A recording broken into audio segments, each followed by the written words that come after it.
Half of George was bent inside the server rack for the CCTV system. He had a soldering gun. I held my phone and was reading off instructions from a PDF. Smoke rose from inside. "Damn it," George said. He jumped out of the server rack. "We made it worse." "We?" I said. "We're a team," he said. "I fuck up, you fuck up. Even if there's not a warranty still, can't we call the manufacturer?" I asked. George pointed to the company's branding on the side. It read Holloway Systems. And there was a picture of some kind of insect. "Try googling it," George said. "Look it up however you want, there's nothing. There's a phone number you can call, but a computer answers and starts spouting off random numbers like a puzzle or something. Not super helpful tech support." George reached down to his duffel bag. "Don't worry, I got a backup plan," he said. "Inside were a bunch of GoPros or cheap knockoffs at least. We gonna put those up all over the mall?" I asked. "Exactly," he said. "Put 'em up in inconspicuous places, but where they can see as much ground as possible. And I got an app we can use on our phones to check back and forth between each camera. We didn't split up while placing the cameras. We made sure to maintain line of sight on each other and worked different ends of the same corridors." Walking away from George after grabbing another camera, a quarter was on the ground in front of the arcade. When I picked it up, I heard the sound of arcade games. I took the quarter and glanced inside the arcade. Light emanated from within. Steel shutters were locked in front of the entrance. But along the back wall, a single machine glowed Galaga. There was a young boy facing away from me, playing the machine. Light burst from it and silhouetted the boy. I froze in place. The boy's hands stopped moving the controls. He slowly turned toward me. But I sprinted away before he could see me. Before I could see him, I crashed into George. "What the hell's the matter?" he said. The arcade was dark. The light from the Gallagher machine no longer shooting from behind the steel shutters. But in my hand, I still held the quarter. I showed it to George. "I found a quarter," I said. "That's all." "A quarter," George said. "Jesus, I know we don't make much money, but don't get that excited over some change." It took the rest of the night to hook the cameras up. We tested them on George's phone as we went. My mind kept wandering back to the arcade. The boy. I didn't see his face, but I recognized him. Years ago, I'd killed him. My shake, this time a combo of deathly dark chocolate and caffeinated cappuccino, was nearly empty. Jenna sat across from me in the back room of her shop. She'd flagged me down before my shift started. "It's just hard to talk about," she said. "Can you tell me about it?" I asked. "I want to," she said. "So I've worked in the mall since my senior year of high school. I know you'll find this hard to believe, but my first job was at Hot Topic. I mean, it was whatever. I was spending a ton of my money there anyway. So it made sense. After several weeks, I noticed this guy from school, Dylan, kept coming in on nights I worked. And he wasn't exactly our target demographic. He played football and basketball, and never listened to a song that wasn't in the top 40s or on a Christian radio station. I had this real Breakfast Club view of cliques. He was a jock, I was a freak. I figured he was there to make fun of me. I mean, Emilio Estevez' jock character wouldn't hook up with Ali Sheedy. He'd want Molly Ringwald, right. Molly Ringwald's popular girl character, Claire, ends up with Judd Nelson's bad boy character, John Bender, in the Breakfast Club. I interrupted her.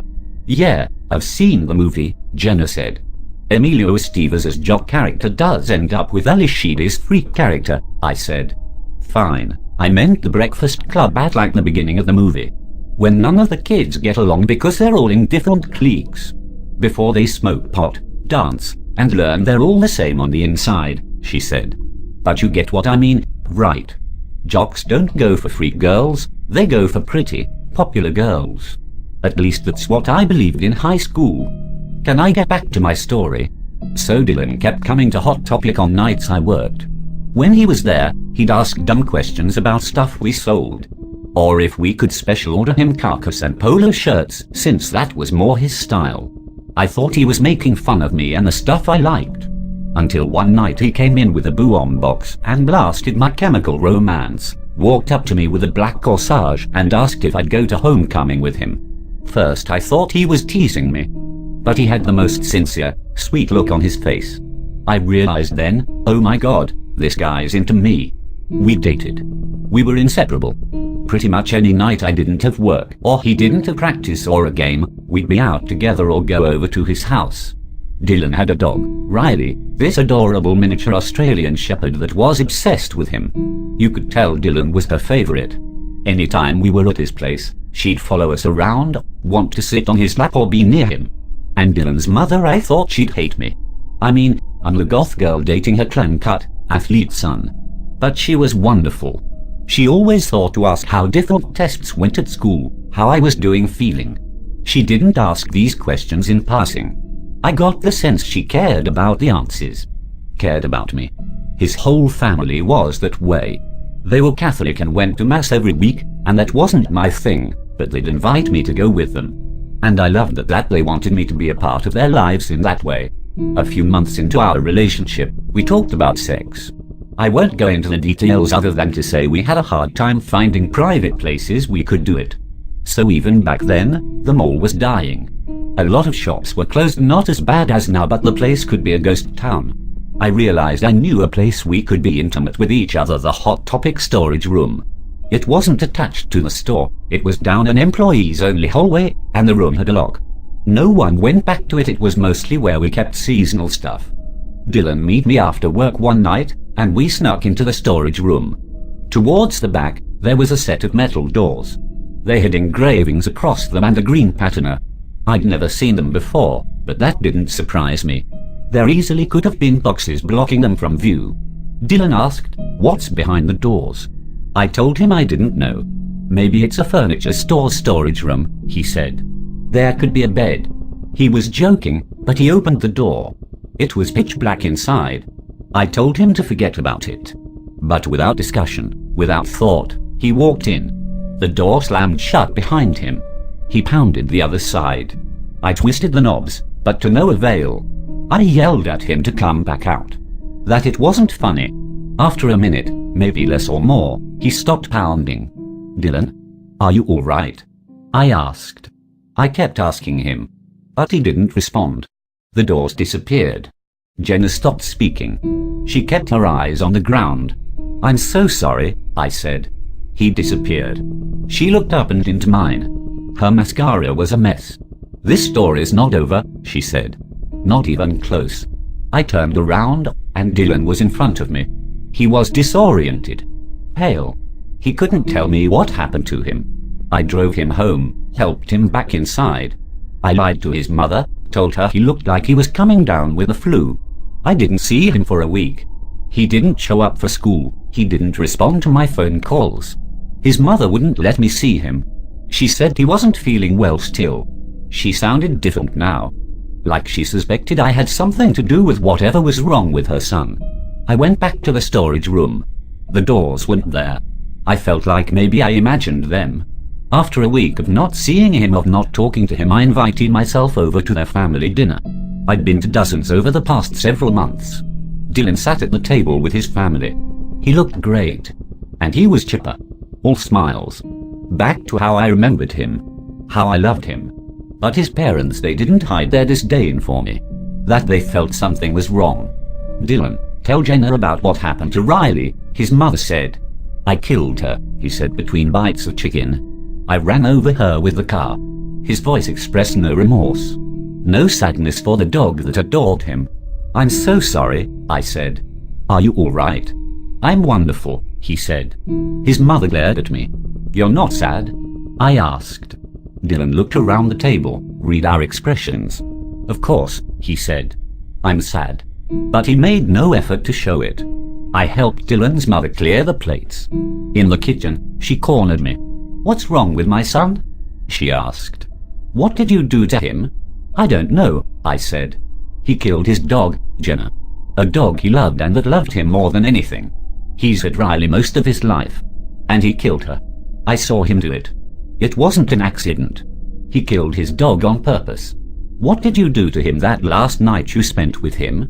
Did you do satanic magic on my son?" She grabbed my wrists and dug her nails in. "I don't know," I said. "I don't know what's wrong with him."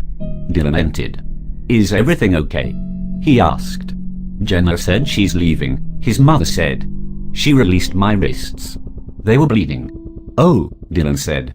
I'm sorry you're going so soon. He pressed me into his body and shoved his lips onto mine. He held the back of my head and forced me to stay attached to him, in front of his mother. His other hand wandered from the crook of my back down and cupped my ass. I pulled away. Goodbye, Jen, he said. We didn't break up. Not really. But we weren't a couple anymore. Friends asked what happened between us. And I'd just cry. I had no idea what to tell them. I tried once to ask him about the night in the storage room. About the doors, but I couldn't do it. When I looked into his eyes, he wasn't my Dylan anymore. After high school, I thought I'd be able to move on. Put Dylan in my past. But I also couldn't help myself. Dylan got a scholarship to Notre Dame. Halfway through freshman year of college, I checked their newspaper's website. A girl at his school had gone missing. My first thought was that Dylan was responsible. But then I thought I'd sound obsessed if I said that to anyone. A crazy ex-girlfriend who thinks the worst of her ex-boyfriend. The following semester, I checked the site again. Another girl had disappeared. I called the local police department from a payphone and left an anonymous message to check Dylan's dorm room.